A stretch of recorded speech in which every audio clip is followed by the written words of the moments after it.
Akhirnya yang kita tunggu terjadi juga. Iran, setelah sekian lama terlihat pasif, akhirnya bereaksi keras dengan meluncurkan ratusan misil hipersonik yang menghujam Israel dalam 3 hari terakhir. Pukulan telak pada negeri yang jumawa tersebut, menurut informasi terbaru, dikabarkan menggunakan rudal-rudal terbaru Iran dalam serangan terhadap Israel. Seorang ahli militer dari London, Fabian Hens, kepada DW dan menjelaskan bahwa serangan ini jauh lebih besar dibandingkan serangan sebelumnya yang terjadi pada bulan April. Dalam serangan terbaru ini, Iran tidak main-main. Video-video yang beredar memperlihatkan bahwa beberapa rudal balistik yang ditembakkan Iran berhasil mencapai targetnya, dan tidak semuanya berhasil dicegat oleh pertahanan Israel. Menurut Hens, kerusakan yang terjadi masih akan terungkap seiring waktu. Hens juga menekankan bahwa jenis rudal yang digunakan kali ini adalah yang paling canggih yang dimiliki Iran, seperti Kheibar-Sekhan dan Fatah 1. Berbeda dengan serangan di bulan April lalu, di mana Iran lebih banyak menggunakan rudal jelajah dan drone yang terbang lebih lambat. Kali ini, mereka memilih rudal balistik yang lebih cepat. Hal ini kemungkinan untuk memberikan efek kejutan dan mengurangi kesempatan Israel untuk mempersiapkan diri menghadapi serangan tersebut. Intinya, serangan kali ini menunjukkan peningkatan signifikan dalam strategi Iran yang tampaknya semakin serius dalam meningkatkan tekanannya terhadap Israel di tengah ketegangan yang memanas di kawasan Timur Tengah. Ironisnya, para penduduk Israel justru mengolok-olok serangan Iran tersebut. Mereka menilai serangan tersebut gagal lantaran tidak adanya korban sipil yang jatuh. Sontak ini menuai hujatan balik dari warganet yang menilai hal tersebut sebagai komentar bodoh.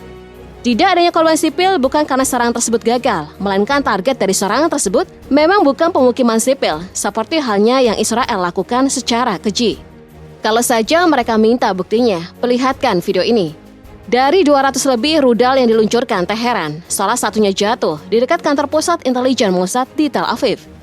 Sebuah video yang beredar di media sosial memperlihatkan sebuah kawah besar yang terbentuk di area parkir dekat markas Mossad akibat serang rudal dari Iran.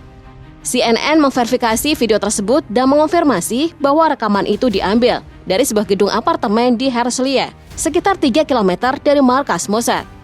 Rekaman tersebut memperlihatkan kawah besar yang terbentuk di area parkir dengan debu berhamburan di udara dan beberapa kendaraan yang tertutup tanah. Lokasi kawah ini hanya berjarak beberapa ratus meter dari sebuah kompleks bioskop. Ketika rudal-rudal ini menghantam, sirine peringatan berbunyi di seluruh penjuru Israel.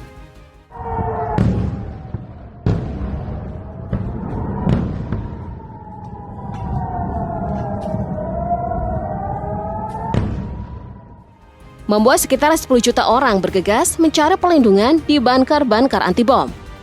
IDF menyatakan bahwa sebagian besar rudal berhasil ditangkal oleh sistem pertahanan canggih mereka, yaitu Iron Dome dan Arrow. Namun, ada beberapa rudal yang lolos dan menyebabkan kerusakan kecil.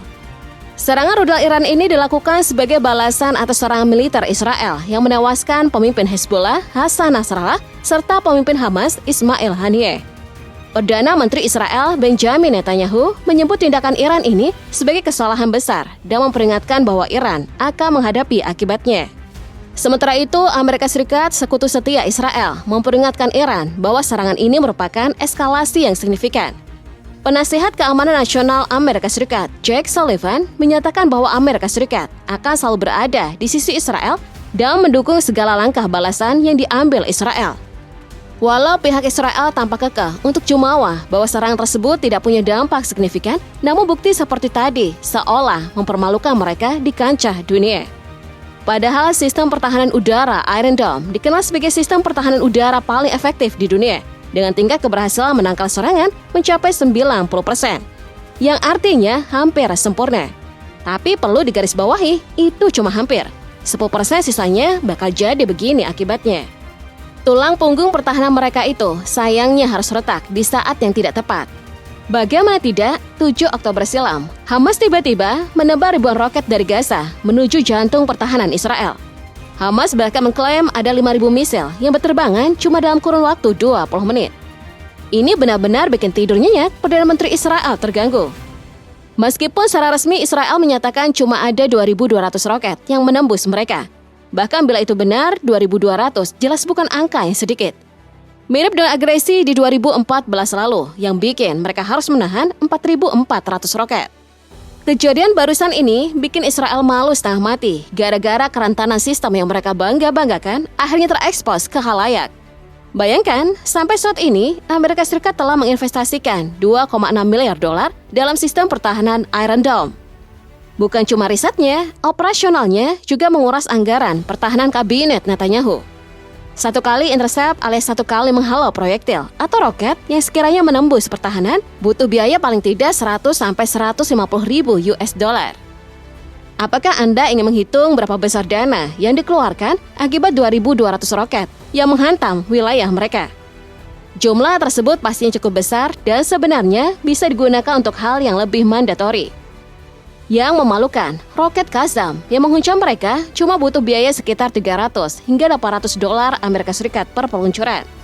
Roket tersebut secara matematis jauh lebih inferior dari rudal hipersonik milik Iran yang baru saja menghantam mereka habis-habisan.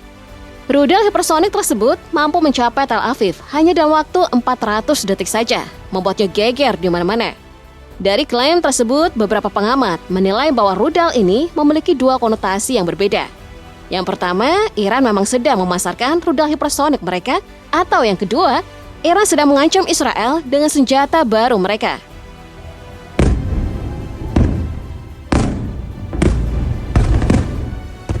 Nah, rudal yang dipromosikan oleh Iran bernama Fatah.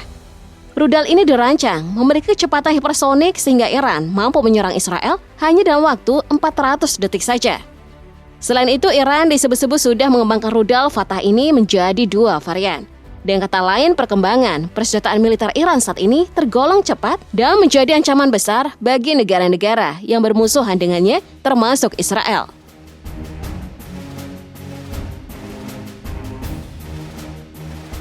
Varian pertama dari rudal hipersonik ini bernama Fatah 1. Varian pertama ini mulai digembar-gemborkan sejak 10 November 2022 silam, di mana momen tersebut sekaligus memperingati 11 tahun kematian Hassan Tehrani Mohaddam yang dikenal sebagai Bapak Rudal Iran. Nah, dalam pernyataan tersebut, pihak Iran mengklaim bahwa rudal hipersonik ini merupakan sebuah lompatan generasi besar bagi dunia militer, terutama Iran.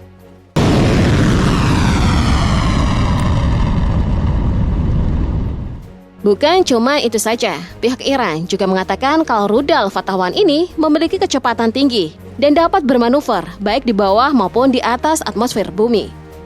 Hebatnya lagi, karena pihak Iran menyebutkan kalau rudal yang dikembangkan oleh negaranya ini mampu menembus semua sistem pertahanan anti-rudal. Bahkan mereka dengan yakin kalau butuh waktu puluhan tahun bagi negara-negara lain untuk menciptakan sistem pertahanan udara yang mampu mencegat rudal hipersonik Fatah 1 ini.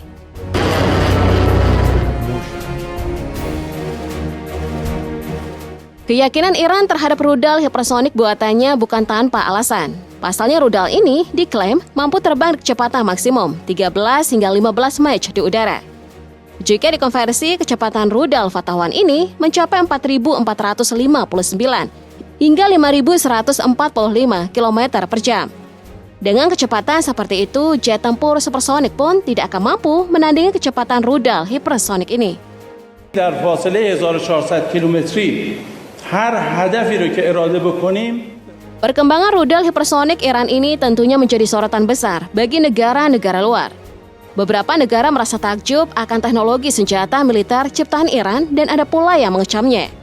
Setidaknya Inggris, Prancis, dan juga Jerman cukup khawatir dengan kemajuan pengembangan rudal hipersonik milik Iran ini.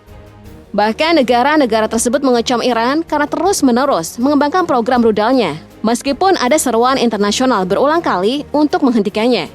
Mereka menganggap kalau perkembangan rudal sekelas Fatah menjadi ancaman keamanan global dan regional di dunia.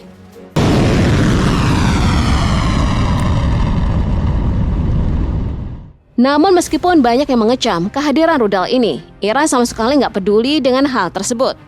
Itu karena Iran tidak terdaftar dalam anggota organisasi internasional, bahkan sekelas PBB sekalipun. Makanya jika mengecam pengembangan rudal hipersonik Iran nggak membuahkan hasil, negara-negara yang merasa terancam, termasuk Israel tentunya, mau nggak mau harus mencari senjata yang bisa mengcounter rudal Fatah ini.